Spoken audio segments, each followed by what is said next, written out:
So together for the first time today, these three. Just finished recording Caution and Tandy, and Forward's been giving us some space. He's just come to finalise what we've been doing. Let's enjoy.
Baba oya muwatume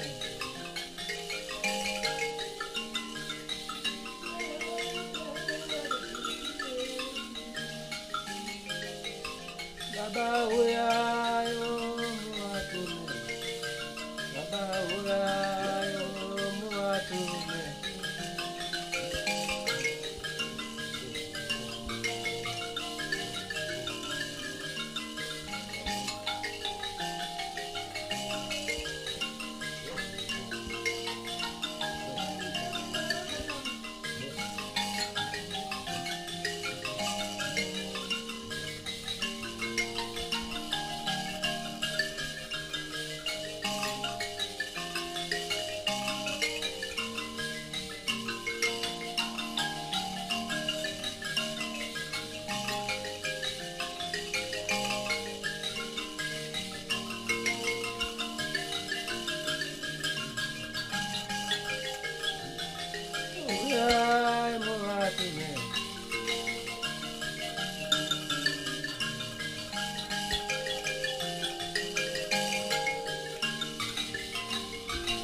muwatume Baba oya muwatume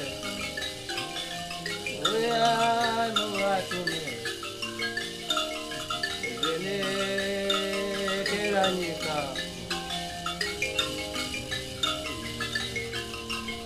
pasichigare motikaone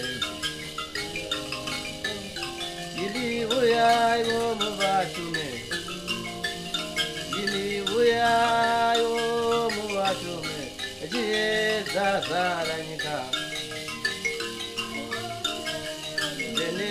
venekera nyika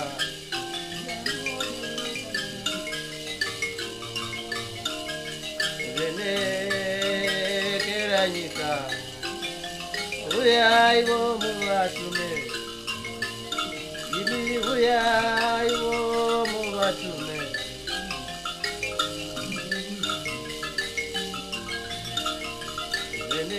venekera nyika chiedza zvaranyika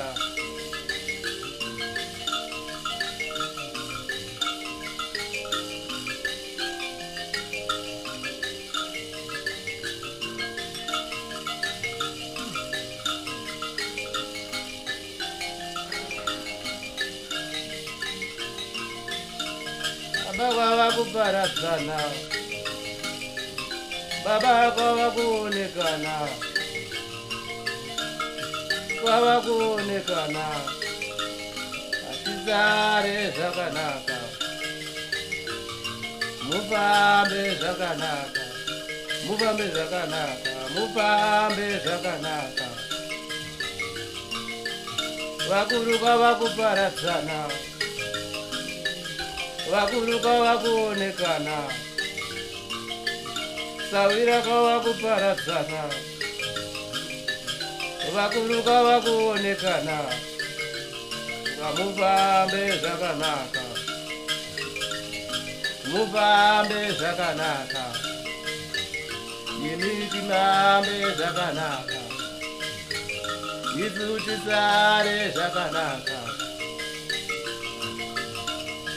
vakuru tinotenda imi vakuru tinotenda zvirambe zvakadaro zvirambe zvakadaro zvirambe zvakadaro zvirambe zvakadaro zvirambe zvakadaro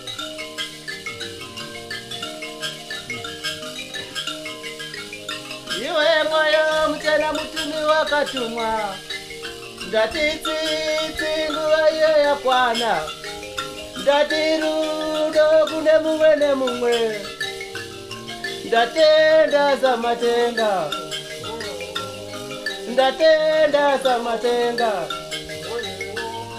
ndatenda changamire ndatenda chingamidzo gwara musidzanwa nhasika vaungana hedzo nzira dzenyu nhasika tagashira takumbira sunungura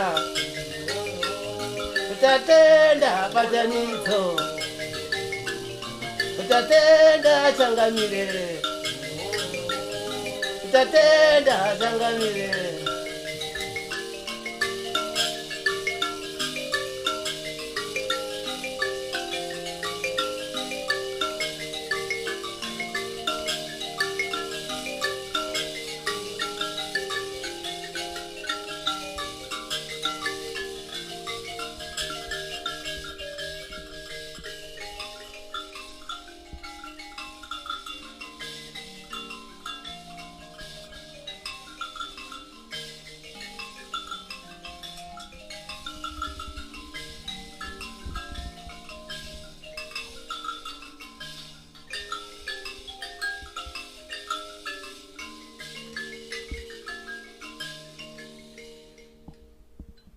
Guys,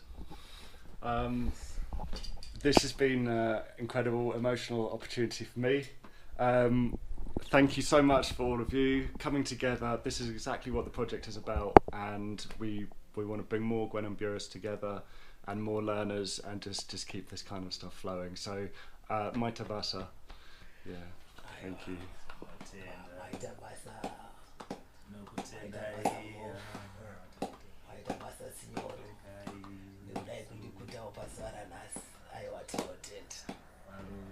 Aiwa.